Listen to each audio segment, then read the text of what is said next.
mwumviriza ikiganiro Yesu n'inyishu, ikiganiro cy'urwaruka mutegurirwa n'ishyirahamwe Transworld Radio mu Burundi. Rwaruka, misore namwe nkumi, umviriza iki kiganiro muzokwibonera ko Yesu ari inyishu mu bibazo byanyu byose.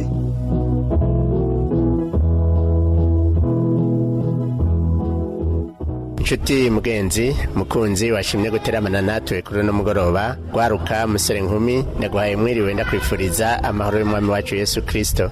Kaze mu kiganiro Yesu n'inyishu santutegurirwa n'ishyirahamwe Transworld Radio mu Burundi, ugitunganirijwe na Samuel Nsabimbona. No munsi turi hano mu Kirundo muri komine ya Bugabira, turi ku mugwa mukuru waho, niho duhuriye n'abashingantahe babiri bagomba batubwire ingene Yesu yababereye inyishu.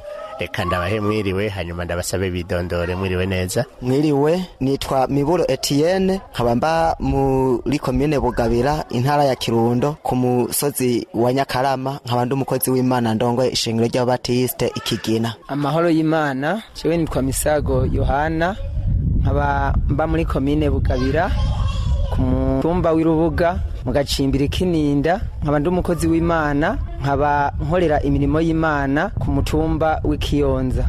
Yemwe bakundwa b'Imana mukiri hano muri isi, twazigawe kubw'umugambi uhora Imana dufitiye, kugira ibikorwa vyiwe bigaragarire muri twe, kugira ibikorwa vyiwe bigaragarire muri twe. Yemwe bakundwa b'Imana mukiri hano muri isi, twazigamwe kubw'umugambi uhora Imana dufitiye, kugira ibikorwa vyiwe bigaragarire muri twe, kugira ibikorwa vyiwe bigaragarire muri twe.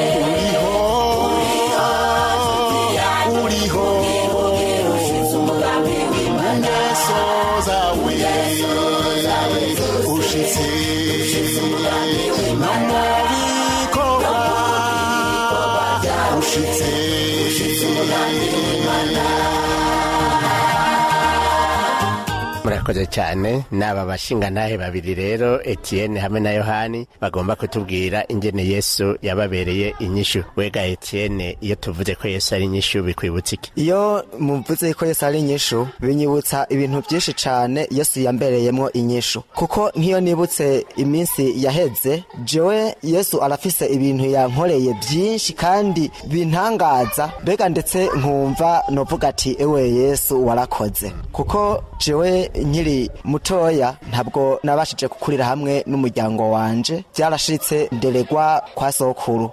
Ariko rero aho kwa sokuru ba mama wacu na ba marume bari bazi Yesu, bakama bambwira ngo tuje gusenga. Ariko rero uwo twavuga ko yari mu kase wa mama, Yesu wewe ntiyaramuzi. Yarakunze rero kuza arankoresha ibikorwa by'uburetwa, nkarira hagara no ku munsi w'Imana aho bandi bariko baraja gusenga, jehoho bakanyima umwanya wo kuja gusenga. Ariko rero aho Imana ishakiye yarampaye umwanya uko nanje nzandaja gukorana hamwe n'abandi, nkuko mama wacu yakunda kundemesha ati Yesu arakubona aragukunda, mbere uzovukamwo umuntu ukomeye. Mu by'ukuri uko yabivuze rero niko byagenze. Yesu ndamuzi, ubu mbere ndiko ndakora n'igikorwa ciwe hirya no hino, n'imvura yo likiragwa ndaja mu kikorwa ciwe, nkuko nyene yambereye inyishu mu minsi y'ubuto bwanje, kandi n'ubu ndabona yuko ambera inyishu mu bintu byinshi. Nahabwe icyubahiro. None we uri kuritegereza nk'umuntu yakuze aronka umuntu amuremesha mu bihe cy'amagorwa, wumva umuntu afise Yesu kari we yakuremesheje afise ikimazi kimeze gute? Umuntu afise Yesu arafise ikintu asumbije abandi, na kinini atari kuvuga ngo ni gitoya, kuko umuntu adafise Yesu wewe yicwa n'amaganya, yicwa n'agahinda, ntaronka umuremesha, nta jambo ry'Imana rimuremesha mu mutima. Ariko umuntu afise Yesu araronka mwene se wundi aza akamuremesha mu bibazo, mu ngorane, ati wewe nubwo bimeze gutyo lema wihangane, Yesu ari hafi yawe aragufasha. Dufate nk'akaronko bugwayi, umuntu arashobora kuba agwaye akaronka umukozi w'Imana amugerako akamufasha kumusengera akamuremesha. Ariko rero umuntu agwaye ari umupagani arashobora kudashobora kuronka umuremesha, aronke n'umusengera ngo ashobore kurema mu mutima. n'uwo Yesu rero ashobora gutuma uwo kuremesha abantu biwe niwe tuvuga yuko ari inyishu yarabereye inyishu Etienne kuri wewe ga Yohani weho iyo bavuga ko Yesu ari inyishu uvyumva mwiki? Jewe ndavuga ko Yesu ari inyishu kuko Yesu yambereye inyishu mu bikomeye cyane, kuko jewe navutse ndi imfuvyi, sinagerageje kumenya mama cankwe se ngo ndonke uwumfasha. Nakuze mu bibazo bidasanzwe bikomeye cyane, ariko icyandemesheje mu muryango wacu wari umuryango wo mu Kristo kandi wari umuryango wo mu bantu bakunda Imana cyane. Cyo gihe rero ndabaho nabi kandi mbaho mu bihe bikomeye cyane mu bupfubyi bwanje, kugeza igihe ku ntambara y'inani nabayeho mu bihe bibi kuko nari umwana mutoya cyane, nakuze nabi bimfubyi dasanzwe, kugeza yaho ababanyi bagerageza kwiyumvira ko bonsiga mu rugarama bahungi. Ko nari nsigaranye umuvyeyi umwe yaravuze ati ibyo byose nzobagwamwo, kuko ntibyari gukunda yuko dutambuka imetero 100 ngo tube kogerageza uburyo twojana n'abandi. Ariko icyo gihe Yesu yambereye inyishu, icyo gihe arabidutambutsa turabivamwo, maze ndabandanya ndakura kuko icyo gihe maze gukwegera hejuru gatoya muka data niwe yadusigaranye, ansigaranye mba mu bihe bidasanzwe cyane kandi mpura n'ingorane idasanzwe. Harageze igihe ndipfuza kuba nova mu mubiri, ariko kubw'Imana yambaye hafi yarandugije buke buke geza muri ibi bigero ngezemwo. Cyo gihe rero byari ibintu bikomeye cyane bidasanzwe, kuko nakuze nabi, nakuze bigoranye, nkura ari ibintu bibi, ariko Yesu wanje ambera inyishu. Maze gukura, maze kwegera hejuru, niho natangwe kumenya Imana. Yesu ndamumenya ndamutahura. Icyo gihe noneho maze kumenya Yesu niho natangwe kubona umuntu aje yari paseri wanje aranyizera ampa indirimbo. Icyo gihe sinari bwamenye gusoma na bikeya, ko ntari bwamenye Yesu. Iyo ndirimbo nayigurishije amahera make, ariko Imana yari mfise ku mugambi ko nzokora igikorwa cyayo. Imaze kuyigurisha harageze igihe n'ubundi kubw'umugambi w'Imana iramukoresha ampa Bibiliya nshasha bagarutse kuvuga ngo bayingurire, ndavuga ati oya, iyi ni nkoho yanje nzoza ndiraririza, sinzoyigurisha bwo nzoyigumana. Ariko Imana sinari nzi ko Imana ifise ku mugambi ko nzokora igikorwa cyayo. Narayigumanye rero, maze ndayikoresha nkayitwaza aho ngiye mu gikorane kandi ntazi kuyisoma. Ariko Yesu angira ku mugambi. Igihe kimwe haza indoto zirambwira ati ibyo byose witegure, ugomba kuzoja kwishuri, ndagomba kuzokugira umukozi wanje.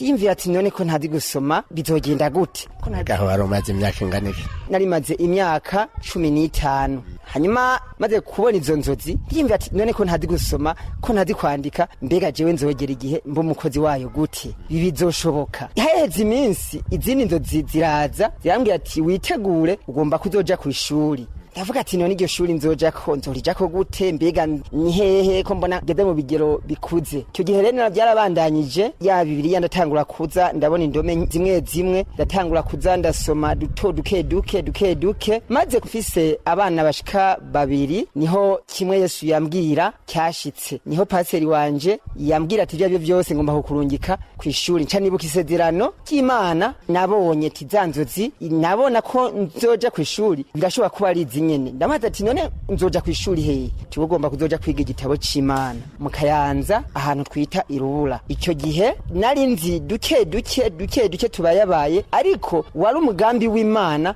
Imana yashaka gusohoza kugira ngo igikorwa cayo ndagikore.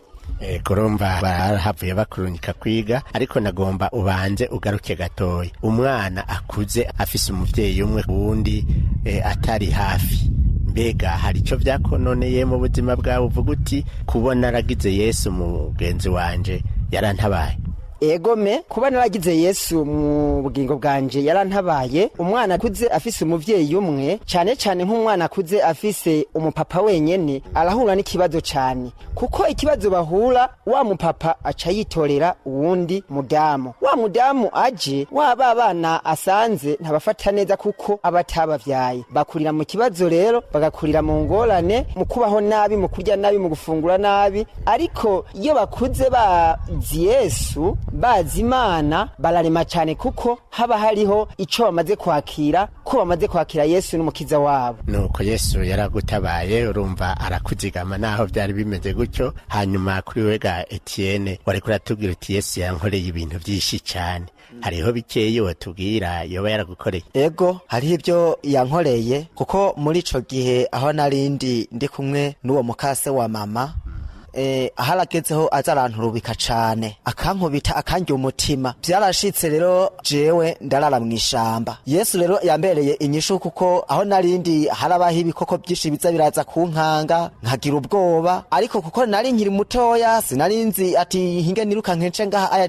canke ngo ndabigenze gutya, ariko Yesu kuko nari sanzwe njana na mama wacu nkumva uko bamuvuga, jewe nanje rero nkacamenya ati hinge ntangure nsenge mbwire Yesu azamfashe. Muri uwo mwanya rero Yesu naramusenze ndamubwira ati Yesu mfasha mwiri shamba, mfasha mwiri joro, je ndi muto sindi bushobore kwigwanirira ahantu ndi buhave. Rero Yesu yaramfashije, nta kintu cyageze kinkomeretsa ku mubiri wanje, mpaka bwarakeye umuryango urasubira kandi urambona. Hanyuma yaho rero harabayeho ibintu bijanye n'ibiganiro, baravuga ati umwana ni murabe ingene mushobora kuzamura mufata neza. Byaranashitse kubera mama ntiyari hafi, kuko iyo nari mu Kayanza mama nawe ari mwikomene nyene ya Bugabira. Byaranashitse ngo ndahaduge n'amaguru, ariko kubw'umugambi w'Imana abantu banyi baravuga ati ibyo bintu bihagarike, kuko narakubitwa cane ku buryo guko ni kofe yari kubise mw'umusaya w'ibubamfu, nahagiriye ingorane na niyo musi yo ngiye kugwara nka malaria. Uryo kofe umutsi warababaye niryo ricaritangura kumera nk'irigira ingorane, ariko rero Yesu yarambereye inyishu kugerana n'isaha nkaba mvuga nti Yesu ni inyishu mu bibazo byose umuntu ashobora guhora nabyo. Kandi reka si byo gusa, ibyo Yesu yambereye mw'inyishu ni byinshi, kuko muri ibyo byinshi naho mbereye umugabo narabonye ibitangaza Yesu yankoreye kugira ngo mbashe kubungabunga umuryango nanje Imana yampaye kugira ngo ndabubungabunge. Byose nyine ndabibona mw'inyishu. Yesu ni inyishu muri ibyo bibazo byose, mu bihe byose, mu buto mu bukuzu, hose Yesu abinyishu. None wewe mbega umunsi mumenyana na Yesu hari habaye iki ukamwiyakirira nk'umwami n'umukiza mu bugingo bwawe? Bo umunsi namenya Yesu,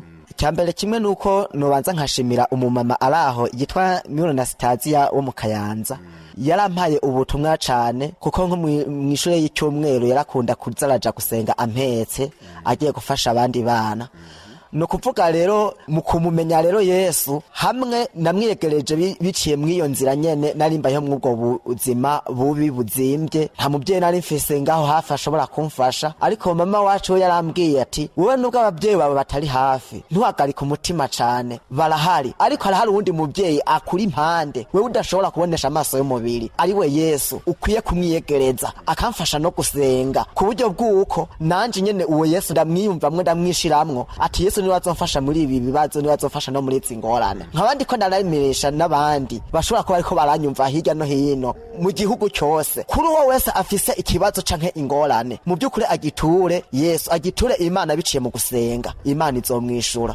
Ugiture Yesu, ugiture Imana izokwishura muri uko gusenga kwawe. Kuri Yohani nawe uti narakiriye Yesu nk'umwami n'umukiza mu bugingo bwanje, wotubwira uko byagenze igihe wamwakira?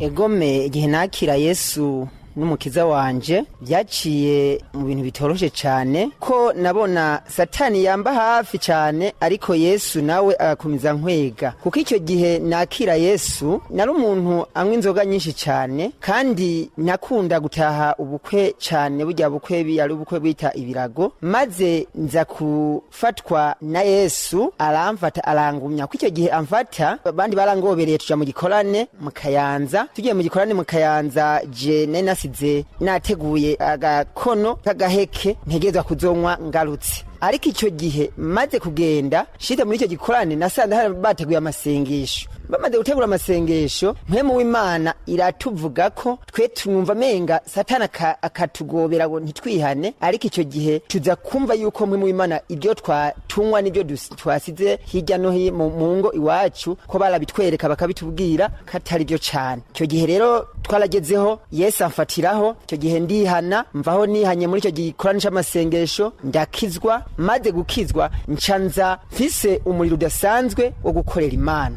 Ubwo maze gushika muhira kaga kono k'impeke naragateruye ndabwira umudamu tibya aka gakono kw'impeke ndakajana kure ndamena ndavuga ati ubu narihanye vyose yaba impeke yaba ibitabo na madivayi byose narahevye byose ndabiheba nakira Yesu n'umukiza wanje hama Yesu n'umukiza wanje rero caramfata ambwira umukozi wayo ari naco gituma uyu munsi ndi umukozi wayo ko jewe nta nshinga nta shuri nigeze ncamwo nigishijwe na Yesu wanje anyigisha gusoma Bibiliya nta mwarimu nciye imbere anyigisha kwandika nta mwarimu nciye imbere byose ndabona ati iyi ni Imana yagombye ko nkora igikorwa cayo ari naco gituma kuva uyu munsi ndiko ndakora igikorwa cayo nayisezeraniye ko nzoyikorera kugeza gupfa kwanje. Amen. Wayisezeraniye ko uzoyikorera kugeza gupfa kwawe. None uvuze yuko ubu Yesu ari we yakubereye inyishu, no kuvuga yuko mu buzima bwawe nta bibazo kigira? Ibibazo ndabigira, kandi iyo ndabigize nja mu cyumba nkasenga Imana, kuko iyo nsenze Imana nca mbona inyishu yihuta ya Yesu. Kuko ibibazo Satani arabizana cyane cyane, ibibazo bidasanzwe by'ubugwayi, ibibazo bidasanzwe byo hirya no hino mu bana, byo bibazo biraza. Ariko iyo bije nibuka gusenga Yesu n'umukiza wanje yankijije, kuko Yesu yambereye inyishu mu bibazo bidasanzwe, mu bibazo bikomeye. Ndabona ko Yesu ambereye inyishu, naco gituma rero iyo ngeze mu bibazo nibuka kwambaza Yesu wanje, kandi nawe yihuta kuntabara. Wibuka kwambaza Yesu wawe, nawe akihuta kugutabara. Nawe mugenzi, uravyumva yuko hariho uburyo bwo gutabarwa muri ivyo bibazo urimwo. Wihute kwambaza Yesu wawe, nawe azokwihutira kugutabara. Mbega kuri wewe ga Etienne, ubwo Yesu yama yihuta igihe cyose, ntaho wogira ico usengera ukamenga aratenyenye? Jewe novuga nti Yesu ntabwo ateba kwishura ikibazo, kuko minsi yose niyo umuntu abonye ataronse inyishu y'cyasengeye ubwo, tumenye ko dufise inyishu zitatu Imana yiteguye gutanga. Hariho ego, hariho na oya, hakabaho na rorera. Mu gihe rero umuntu akiri muri rorera, umuntu arashobora kurorera. Jewe mu bibazo byose maze gusengera, novuga nti byinshi ndabironkera inyishu, kuko n'ubu duhagaze ngaha mpagaze mu nyishu y'Imana. Kuko Imana mvuga n'ubu mpagaze mu nyishu y'Imana. Sainzi ko noshobora kuvugira ku radio, mugabo ndiko ndavugira ku radio. N'ubu novuga ati ni nyinshi y'Imana, kuba intaye yanje igiye kuba iriko irashika hirya no hino, kandi nkaba nipfuza yuko hari ico yofasha abantu benshi bakahinduka. Nk'umuntu wewe ashobora kuba arezwe n'umuntu adafise nyina, ari kuwundi muvyeyi akamuturubika, we nkamubwira ati nareme yihangana ahubwo arushirize gose gusenga, Yesu azomubera inyisho. Niyamara kugira mu bigiro naho nk'ibyo tugezemwo, yubatse ugwiwe, naho yibuka gusenga Yesu, kuko naho nyene azohora n'intambara zo kubaka urugo rwiwe. Azogira umudamu amubwira ati je ndakeneye igitenge, ndashaka kurya, abana ku mpande bagware, ashobore kwinjira mu madeni, abamwishutse bahagarare ku mpande, ntaze hagari ku mutima, ahubwo avuga ati Yesu we ngwino ufashe umbere inyishu mu bibazo byanje byose. Kuko umuntu ariho ku mugambi w'Imana, nta muntu abaho ku mugambi wiwe kubwiwe.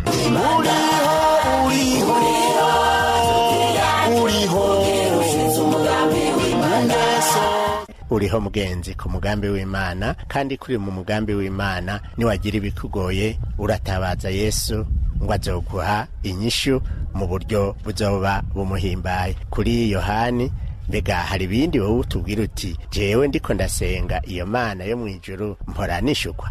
Egome, iyo niko ndasenga Imana yo mwijuru ndishukwa cyane, kuko iyo ntewe n'ikibazo hakaba ubugwayi budasanzwe kubo nyoboye, ndabasengera cyane, kandi namara kubasengera Imana ikanyishura. Ko nshima ko Imana yanyishuye uwo nsengeye, Imana iramukiza, yamara kumukiza noneho nkaca mbona inyishu y'Imana. Kandi ikinyemeza yuko abo nasengeye nereka ibibazo byabo Imana bihuta kuza kumbwira igishinga ntaye kidasanzwe yuko Imana yabakijije. Nicyo gituma nca menya yuko Yesu yambereye inyishu kuvyo namusavye. Iyo ndiko ndasengera ibibazo by'urugo, Yesu yihutira kunyishura, kandi ibibazo by'urugo mbonye byishuwe nca nibuka yuko ari rya sengesho nasavye Yesu ko anyishuye. Kuko rero nicyo gituma rero nca menya neza cyane ko Yesu anyishuye kuco ndamubaza. Yesu arishura kuco umuntu amubaza Yohani yarishyuwe nawe mugenzi urashobora kwishyurwa. Mu gihe rero mu mushinga ntahe Etienne umuntu ariko arasenga yofata iki kugira ngo aseruke imbere y'Imana ashobora kwitega inyishu? Ikintu ca mbere yofata ni ukubanza kwitatura n'icaha, kuko nimba hari ikintu Imana yanka iranka icaha, ikanka umuntu ashobora kuyisenga mu buryarya canke mu binyoma. Hanyuma rero umuntu akabwira ikibazo ciwe Imana yabanje kwitatura nayo, aho rero Imana iramwumva iyo iri mwijuru ikavuga ati hinge ndabe ingene nshobora kumwishura. Umuntu arashobora kuyisenganaho mu buryarya ntiyishurwe bivanye n'inyifato yifashe muri rya sengesho ryiwe. Jewe ni ikintu mva novuga ku muntu yokora mu mwanya wo gusenga. Sindabizi ko kuri Yohani nawe ko ari cyo wongerako umuntu ariko aringinga Imana mu bibazo vyiwe yo kwiyubara kuba ameze gute? Cyo yiyubara kuba ameze abanza kwisuzuma imbere yo gutabaza Imana kugira ngo ibone gutabara. Abanza kwisuzuma nakaraba yuko yitandukanyije n'icaha kugira ngo noneho asabe se ico ashobora gukora, mugabo nawe yabanjije kumva yuko imbere y'Imana atakibazo atangorane. Kuko igihe Mose Imana yaza kumukura imbere y'ubwoko bw'Abisirayeli yari yakoze icaha co kutumvira Imana, hanyuma Imana igira Yosuwa ati shikama ushire manga kuko ndi kumwe nawe. Ari naco gituma Yosuwa yaciye ajana ubwoko bw'Abisirayeli yabushikana mu gihugu cikana. Nico gituma rero mvumbwira umuntu uyu munsi ari karanyumva imbere yo kugira ngo aze gusaba Yesu n'umukiza wacu abanze yumve yuko yabanje kwitatura n'icaha kugira ngo none asabe data yabanjije kumva yuko ngorane rufitaniye. Nico gituma rero umuntu aza gusaba abanza kumva neza yuko mu mutima wiwe hari amahoro, mu mutima wiwe atakimwagiriza kwicaha na kimwe, kuko nta kintu na kimwe usaba Yesu wizeye areke kugiguha. Ijambo nyuma rivuga ngo nimwasaba munyizeye ntacyo ntazobaha. Ntacyo usaba rero Yesu wizeye gakikwime, ahubwo ubanza kwibuka ico Yesu yagukoreye ugaca witatura n'icaha nyuma ugaca usaba kandi nawe arakuronsa. Usavye arakuronsa, ariko kandi twumvise yuko Yesu ashobora kwishura mu buryo butatu. Ashobora kukubwira ati akira, canke akakubwira ati rindira, canke naho akaguhakanira. Mbega mushinga ntahe Etienne, hamwe Imana iguhakaniye ico wayisavye ntabwo ibiguhemukiye? Ntabwo novuga ko ibiguhemukiye, kuko ikitubako cyose n'umugambi wayo, niko nagomye ndabivuga. Kuko umuntu aza kuvuka ibimufise ko umugambi, kandi nkuko ijambo ryayo ribitubwira yuko umuntu niyagira icakena akimenyeshe Imana biciye mu isengesho, ngo kandi ugusenga gufatanije no kwinginga ngo Imana izotanga ico umuntu yayisabye. No kuvuga rero sinovuga yuko umuntu iyo Imana imwimye ico yayisabye kwibimuhemukiye, kuko turi mu biganza vyayo idukoza ico igomba. Iki igomba ko tubaco niko tuba nyene. Twebwe iki dushaka ko ni imitima yacu yoroheje, hanyuma tukayicira bugufi gusa. Bisigura yuko umuntu iyo agiye kwegera Imana kwisenga akwiye kwitega kwakira ubugombe bwayo, kuko ubugombe bwayo aribwo bwiza kurusha ubugombe bw'umwana w'umuntu. Ego ubugombe bw'Imana nibwo bwiza kurusha ubugombe bw'umwana w'umuntu, kuko ivyiyumviro by'abana b'abantu bobo biratandukanye cyane kwose n'ivy'Imana. Ivy'Imana rero nibyo twovuga ko ari byo byiza, kuko yakira ibibazo by'abantu bose. Mugabo umuntu wewe yakira ibibazo by'umuntu umwe, hari naho abyakira atabyakiriye mu mutima. Ariko Imana yoyo uko ibyakiriye kose ibigenza uko nyene ibona bikwiye kugenda. Kandi ijambo ry'Imana riratubwira yuko kubayikunda byose bifataniriza hamwe kubazanira ibyiza, kuko baba bahamagawe nkuko Imana yabigabiye. Sindabizi mushinga ntahe Yohane yuko uvuga uti hari ikindi kintu nofatira ko nkavuga nti iki sinogenda ntakibwiye abantu muri Yesu yambereye mu nyishu. Ibintu Yesu yambereye mu nyishu ni byinshi cyane, kuko jewe sinari nzi yuko nzogera muri ibi bigero ngezemwo, ariko nagiye mbona Yesu n'umukiza wanje ambera inyishu mu byo namusabye byose. Kuko yetaba Yesu simba ngeze uyu mwanya, ahubwo mba naramaze kuva mu mubiri. Ariko kuko Yesu yankunze yarangiriye neza, arampezagira cyane kugedana n'iyi saha, ndabona yuko Yesu namusabye. Uko Yesu nyishu z'Imana twakamye tubivuga yuko ari zitatu, gatatu hari inyishu ego oya rorera. Izo nyishu z'Imana rero zirahari. Iyo usabye Imana urarindira kugira ngo uronke inyishu Imana itegerezwa kuguha. Nicyo gituma rero niyumvira mvuga ati ico usabye Imana cose irakiguha, kandi ntacyo usaba wizeye ntukibura urakironka. Nimwasaba mwizeye muzoronka. Nicyo murakoze cyane. Ni wasaba wizeye Imana izoguha ico yisavye. Hanyuma urumva yuko aba bashinga ntahe Yesu yarababereye inyishu mu bibazo bitandukanye, kandi no kuri wewe Yesu arashobora kukubera inyishu. Ariko ngo ikintu ca mbere ukwiye gukora kugira ngo akubere inyishu, ukwiye kwitandukanya n'icaha, ukemerera Yesu akaza akaganza ubugingo bwawe. Birashoboka umushinga ntahe Etienne yuko hariho umuntu avuze ati uwo Yesu yakoreye ibyiza abo bantu, nanje ndifuza kumwakira mu buzima bw'iwanje. Ubona yo bigenza gute? Ukuntu yo bigenza nuko yo kwemera Yesu akaganza ubugingo bwiwe, ntahakane umuhamagaro w'Imana, hanyuma akitatura n'icaha, kuko Bibiri tubwira yuko Imana ikunda umunyabyaha ariko yanka icaha. Hanyuma rero umuntu akareka bya byaha akora, hanyuma agaheza akemera Yesu akaganza ubugingo bwiwe. Mu by'ukuri uwo muntu ntaco azosaba Yesu ngo akimwime. Nuko rero mugenzi, birashoboka yuko uba wiyumviriye uti ndazinutswe ivyaha vyanje, ngomba nakire Yesu nk'umwami n'umukiza mu bugingo bwanje. Ciye bugufi aho nyene uri wiyumviriye ugomba kwakira iyo nyishu yo gusengerwa, ntasaba umukozi w'Imana Yohani agusengere. Mana yo mwijuru, Mana data mushobora byose, turagushimiye mwami kuri iyi saha nyene, kuri aba bantu bagwaye, kuri aba bantu biganyiye, kuri aba bantu mwami babuze icyepfo n'icyaruguru. Ndabasengeye kugira ngo ubagirire neza ubabeko, maze Mana ubahezagire. Hari abagwaye ingwara z'imitima, hari abagwaye ingwara z'imibiri, Mana ushike mu bitaro, ushike hirya no hino. Hari benshi bariko barihebura, hari benshi bariko bariganyira. Ndagusabye kugira ngo ubashike ko ubabere inyishu, ufungurire imfuvyi n'abapfakazi, maze Mana ubagereko uzobukoze. Babera igisubizo rero muri byinshi, kandi ubagarukireko, kandi Mana ubeho kubaremesha, ubahe nyakubahwa ibyizigiro bidasanzwe mu mitima yabo. Uzobukoze ni mu izina ryawe gera Yesu, amen. Amen. Ikiganiro cyacu cyo kuri no mugoroba twigarukirije ngaha. Ndakengurukiye cyane aba batumire banje bafashije kukibatunganiriza, akaba ari abashinga ntahe bitwa Miburo Etienne wo muri komine ya Bugabira ku mutumba wa Nyakarama, Misago ija komini ya Bugabira ku mutumba wa Rubuga. Samuel Sabimbona mwari muteramanye, nkaba ndagukengurukiye, ndakwifuriza umunsi mukuru mwiza w'ubunani, umwaka mushasha turiwe turahimbaza. Ndanakwifuriza ko ushishikara ukazokubera umwaka wo kugendana na Yesu, aza kubera inyishu mu bibazo byawe byose. Ukaba nawe ugomba kutubaza cyangwa kutwunganira, ugomba gushinga intahe yuko Yesu yakubereye inyishu, utwandikire cyangwa udutelefone wanditse ukoresha agasanduku ka posta 1140 i Bujumbura, cyangwa email twrburundi@gmail.com, cyangwa uturungikire ubutumwa bugufi kuri telefone ngendanwa inomero 79 804 286 cyangwa 69 671 277. Izo telefone urashobora no kuzidutelefonako mu masaha y'akazi. Ushobora kutugendera aho dusanzwe dukorera, tukaba tuguhaye kaze, twongeye tukwifuriza umugisha uva ku mwami wacu Yesu Kristo. Naho ubutaha, umwami wacu Yesu Kristo akubera inyishu.